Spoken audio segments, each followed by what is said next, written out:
So today I wanted to address something that seems to create a lot of fear in the birthing process, and that is having a baby that ends up being in a breech presentation.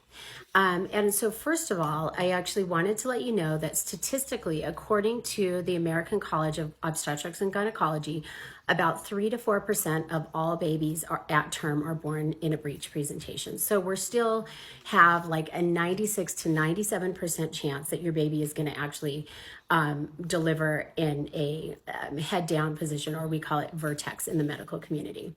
But one of the things that I did want to address, because I feel like knowledge is power, is to just talk to you about if you do end up with a baby that's in a breech presentation. That doesn't necessarily mean your baby's gonna deliver a breech, but I wanted to address it just so we have that information. So there's 4 ways that the obstetrics community will manage, and that's your midwife, your prenatal provider, family practice, or your obstetrician will manage a breech presentation. And so we consider the baby to be breech at right around 36 weeks, because after 36 weeks, about 90% of babies are already head down. So we're talking about these last little 10% of little peanuts that are not, they're kind of, procrastinators, if you will. So there are 4 ways that we actually look to address it. One way is to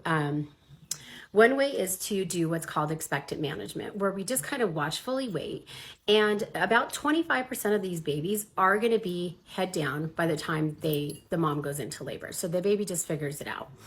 And then the second way is to do what's called, they're kind of like breech exercises.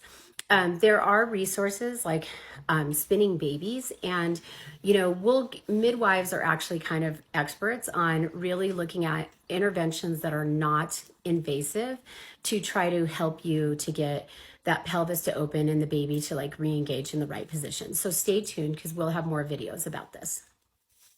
The third way is to look at is to do what's called an external cephalic version. And that's something that is usually managed by an obstetrician.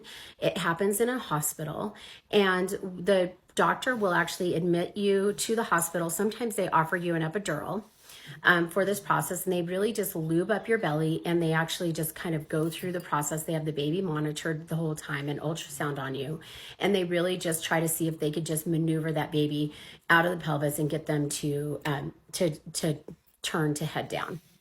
And then the fourth way is to just have a C-section. And so about 85% of babies that are breech at the time of birth will be delivered by C-section.